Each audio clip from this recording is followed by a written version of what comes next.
ఓం సాయిరామ్. సమర్థ సద్గురు సాయినాథ్ మహారాజుకి జై. సాయి భక్తులందరికీ నమస్కారం అండి. మన బాబా గారి దయ వల్ల మనందరం బాగుండాలి, సంతోషంగా ఉండాలి అని చెప్పి మనస్ఫూర్తిగా కోరుకుంటూ ఈరోజు వీడియో స్టార్ట్ చేస్తున్నాను ఫ్రెండ్స్.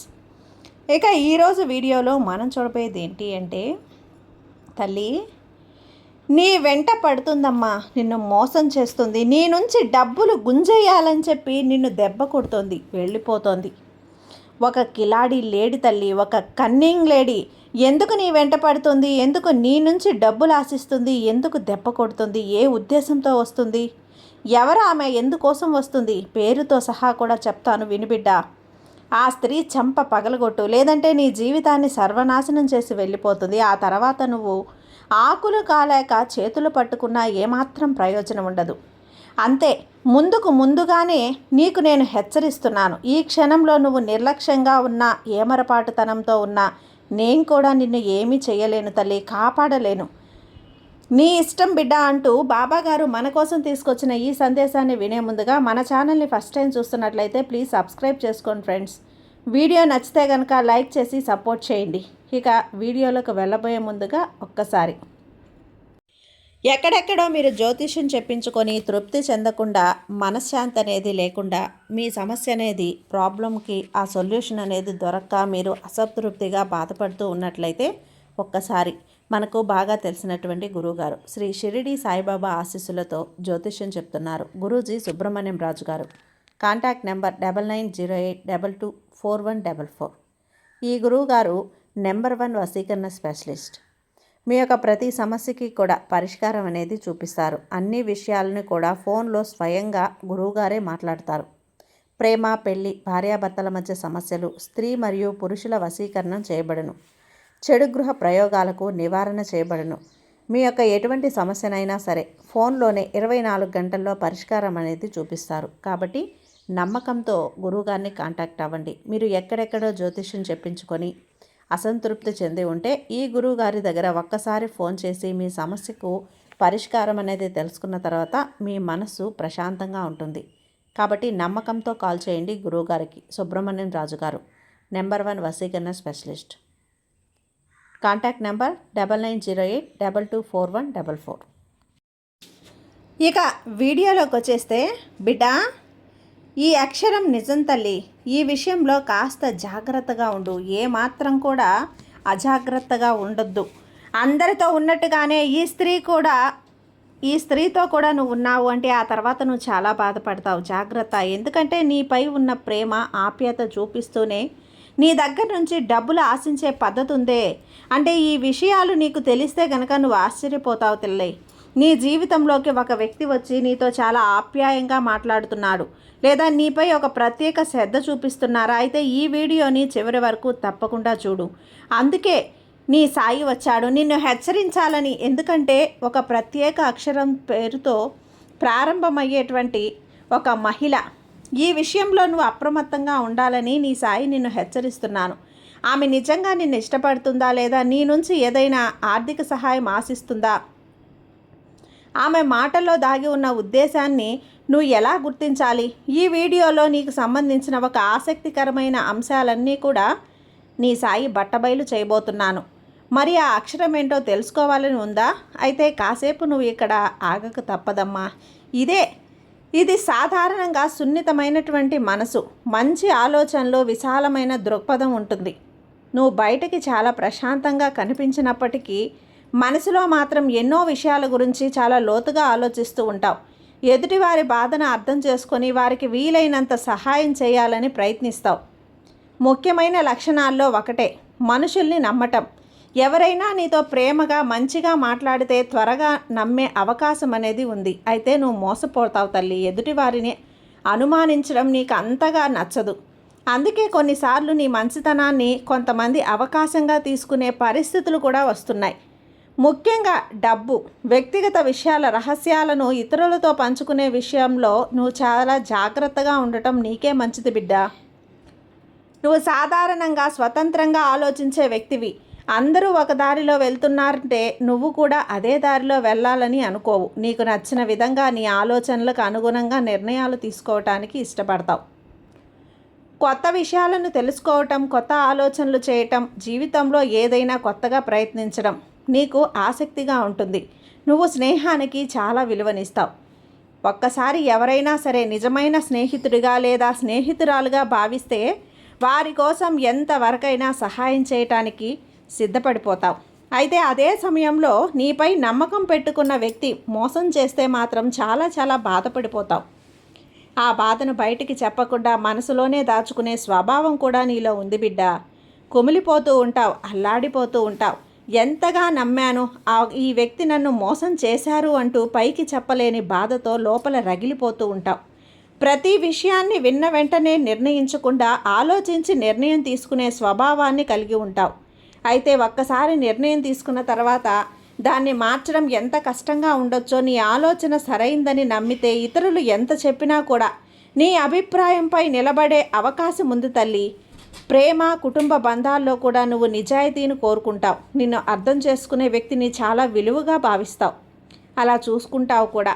మాటల్లో కంటే పనుల్లో ప్రేమను చూపించడానికి ఇష్టపడతావు. అయితే నీకు స్వేచ్ఛ చాలా ముఖ్యమైందే. ఎక్కువగా నియంత్రించడానికి ప్రయత్నిస్తే అసంతృప్తికి గురయ్యే అవకాశం ఉంటుంది. ఎవరైనా నిన్ను కంట్రోల్ చేయాలి అంటే నీకు నచ్చదు. నీకు మంచి భవిష్యత్తు గురించి ఆలోచించే గుణం కూడా ఉంది బిడ్డ. సమాజానికి ఉపయోగపడే పనులు చేయాలని కోరిక కూడా ఉంటుంది. అందుకే ఇతరుల సమస్యలను చూసి స్పందించే మనస్తత్వం నీలో కనిపిస్తూ ఉంటుంది. అందుకే త్వరగా మోసపోతూ కూడా ఉంటావు తల్లి. అయితే నీ మంచితనం, నీ బలం కానీ ప్రతి ఒక్కటి కూడా గుడ్డిగా నమ్మడం మాత్రం మంచిది కాదమ్మా. ముఖ్యంగా డబ్బు విషయంలో, వ్యక్తిగత సంబంధాల్లో నమ్మకంతో పాటు విచక్షణ కూడా అవసరం బిడ్డ. మంచి మనసు ఉండటం గొప్ప విషయం, కానీ ఆ మంచి మనసును ఎవరు ఎలా ఉపయోగించుకుంటారో గుర్తించడం ఇంకా గొప్ప విషయం. అది ఇప్పుడు నువ్వు తెలుసుకోవాలి. నీలో ఒక ప్రత్యేకమైన గుణం ఉంటుంది. నీ మంచి మనసుని ఎదుటివారు కష్టాల్లో ఉంటే చూస్తూ ఊరుకోలేదు. నీకు చేతనైనంత సహాయం చెయ్యాలని అనుకుంటావు. ఎవరో ఒకరు ఒక మాట ప్రేమగా మాట్లాడితే చాలు, వాళ్ళ మీద నమ్మకం పెంచుకుంటావు. కానీ అదే మంచితనం వల్ల నువ్వు జీవితంలో ఎన్నోసార్లు ఇబ్బందులు పడి ఎదుర్కొని ఉన్న పరిస్థితులు కూడా ఉన్నాయి. అవి నాకు తెలుసు తల్లి. ఉదాహరణకు, నీకొక స్నేహితుడు తనకు చాలా కష్టం వచ్చిందని చెప్పాడు. నువ్వు నీ పనుల్లో పక్కన పెట్టి అతనికి సహాయం చేశావు. అవసరమైతే డబ్బు కూడా ఇస్తావు. కానీ అతని సమస్య తీరిన తర్వాత మళ్ళీ నీ గురించి పట్టించుకోకపోవచ్చు. అప్పుడు నీ మనసులో ఒక ప్రశ్న వస్తుంది. వాళ్ళకి అవసరం ఉన్నప్పుడు నేను తోడుగా ఉన్నాను, మరి నాకు అవసరం వచ్చినప్పుడు వాళ్ళు నాకెందుకు కనిపించడం లేదు? ఎలాంటి అనుభవం అనేది నీకు చాలా బాధ కలిగిస్తుంది బిడ్డ. మరో సందర్భంలో కుటుంబంలో ఎవరికైనా సమస్య వస్తే అందరి బాధ్యతను నీ మీద వేసుకుంటావు. నువ్వేమీ అనకుండా, మారు మాట్లాడకుండా భరిస్తావు. అందరి కోసం ఆలోచిస్తావు. కానీ ఒక్కసారి నువ్వు అలసిపోయి నీకు సహాయం కావాలని అడిగితే అదే స్థాయిలో స్పందన రాదు. బయటికి నవ్వుతూ ఉన్న లోపల మాత్రం నీ మనసులో ఎంత బాధపడుతున్నావో నాకు తెలుసు. ఇంకొక విషయం తల్లి, నువ్వు ఒక వ్యక్తిని నిజంగా నమ్మితే వారి మాటలను అస్సలు అనుమానించవు. వాళ్ళు చెప్పిందే నిజమనుకుంటావు. కానీ తర్వాత వారి మాటల్లో నిజం లేదని తెలిసినప్పుడు మోసం జరిగిన దానికంటే నీ నమ్మకాన్ని వాడుకుంటారన్న బాధ నిన్ను ఎక్కువగా తినేస్తుంది. ప్రేమ విషయంలో కూడా ఇదే పరిస్థితి. నువ్వు ఒక వ్యక్తిని మనస్ఫూర్తిగా ప్రేమిస్తావు. వారి చిన్న అవసరాలను గుర్తుపెట్టుకొని తీరుస్తావు. వారు సంతోషంగా ఉంటే నువ్వు సంతోషిస్తావు. కానీ నీ ప్రేమకు అదే స్థాయిలో విలువ దక్కకపోతే నువ్వు బయటికి చెప్పకుండా నిశ్శబ్దంగా బాధపడే రోజుల్ని నేను చూశాను తల్లి. ఎవరైనా నీ దగ్గర డబ్బు అడిగినప్పుడు వెంటనే ఇవ్వకు. ముందుగా ఆ డబ్బు నిజంగా ఎందుకు వాళ్ళ అవసరమో కాదో తెలుసుకో. అది నీ నెలవారీ ఖర్చులకు, కుటుంబ అవసరాలకు లేదా భవిష్యత్తు పొదుపులకు ఇబ్బంది కలిగిస్తుందా అని కూడా ఆలోచించు. ముఖ్యంగా ఒక నియమం పెట్టుకో. నీ ఆర్థిక భద్రతకు ముప్పు కలిగించేంత డబ్బును ఎవరి కోసమైనా ఖర్చు చేయకు. సహాయం చెయ్యాలి అనిపిస్తే నీ సామర్థ్యానికి తగ్గట్టు చెయ్యి. ఇవ్వగలిగినంత మాత్రమే ఇవ్వు. తిరిగి వస్తుందని చెప్పి నమ్మి నీకు అవసరమైన డబ్బును ఇతరులకు అప్పుగా ఇవ్వటం విషయంలో చాలా జాగ్రత్తగా ఉండు.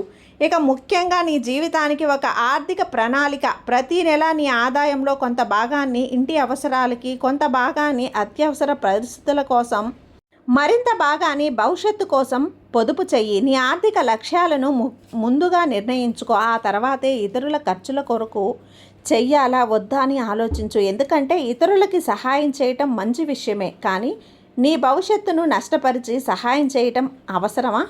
కాదు కదా. కాబట్టి నువ్వు నమ్ము, కానీ పరిశీలించిన నమ్ము.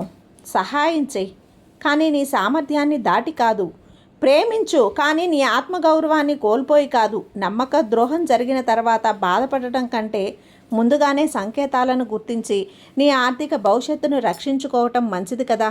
ఈ విషయాలన్నీ కూడా జాగ్రత్త. అయితే మొదటిగా ఎవరైనా సరే ప్రతి స్త్రీని గౌరవించు. ఆమె నీ కుటుంబం సభ్యురాలైనా, స్నేహితురాలైనా లేదా సహ ఉద్యోగి అయినా, పరిచయం లేని వ్యక్తి అయినా గౌరవంగా మాట్లాడు. గౌరవం అనేది ఎదుటివారికి ఇచ్చే విలువ మాత్రమే కాదు, అది నీ వ్యక్తిత్వానికి కూడా అర్థం పడుతుంది. అదే సమయంలో ప్రతి ఒక్కరిని గుడ్డిగా నమ్మాల్సిన అవసరం కూడా లేదు. ఎవరైతే నీతో పదే పదే అబద్ధాలు చెప్పడం, నీ నమ్మకాన్ని దెబ్బతీయటం, నీ వ్యక్తిగత విషయాలను ఇతరులతో పంచుకోవటం లేదు, నీ హద్దులను గౌరవించకపోవటం వంటి ప్రవర్తన చూపిస్తే వారితో కొంచెం దూరం పాటించు. అనుమానం వచ్చిన ప్రతి వ్యక్తిని తప్పుగా భావించకు. ముందుగా వారి ప్రవర్తనను గమనించు. నిజంగా నమ్మకం దెబ్బతిని ఉందని అనిపిస్తే వాదనలు చేయకుండా ప్రశాంతంగా నీ హద్దులు నిర్ణయించుకో. మరొక ముఖ్యమైన విషయం తల్లి, ప్రతి సంబంధంలో కూడా కష్టమైన సంభాషణ అవసరం. నీకు బాధ కలిగినప్పుడు మనసులోనే దాచుకోకుండా సరైన సమయంలో ప్రశాంతంగా చెప్పు. అదే సమయంలో ఎదుటివారి మాటను కూడా ఓపికగా విను. నువ్వు ఎంత మంచి మనసున్న వారైనా కూడా నీ ఆత్మగౌరవాన్ని మాత్రం వదులుకోవద్దు తల్లి. అవసరమైనప్పుడు లేదు అని చెప్పడం కూడా నేర్చుకో. గౌరవం ఉన్న చోటే బంధం బలపడుతుంది. నమ్మకం ఉన్న చోటే ఆ బంధం పెరుగుతుంది. హద్దులు ఉన్న చోటే సంబంధం ఆరోగ్యంగా ఉంటుంది. కాబట్టి నువ్వు అందరినీ గౌరవించు, మంచిగా ఉండు, కానీ మనశ్శాంతిని కాపాడుకోవటానికి అవసరమైన చోట దూరం పాటించు. మంచి బంధాలను కాపాడుకో. నీ విలువను గుర్తించని బంధాల నుంచి నువ్వు ప్రశాంతంగా బయటపడు. అయితే ఇప్పుడు ఈ సాయి చెప్పిన ప్రతి మాటని జాగ్రత్తగా గమనించు తల్లి. ఇవి ఆచరణలో పెడితే ఎలాంటి స్త్రీ వచ్చినా, ఎలాంటి కన్నింగ్ లేడీ వచ్చినా, ఎలాంటి కిలాడీ వచ్చినా సరే నిన్ను ఎవ్వరూ ఏమీ చేయలేరు. ముందు నువ్వు ఇది మంచా చెడా, ఇది అవసరమా కాదా అని హద్దులు పెట్టుకోవటం కూడా, గమనించడం కూడా నేర్చుకుంటే నీ జీవితం బాగుంటుంది తల్లి. చెప్పాను కదా, ఈ బాబా మీద పూర్తి విశ్వాసంతో ఉండు తల్లి. నీకు అంతా మంచిగా జరుగుతుంది. నీ సాయి నీకు తోడుగా ఉన్నంత వరకు నీకు భయం ఎందుకు చెప్పు. సర్వేజన సుఖినో భవంతు. జై సాయిరామ్.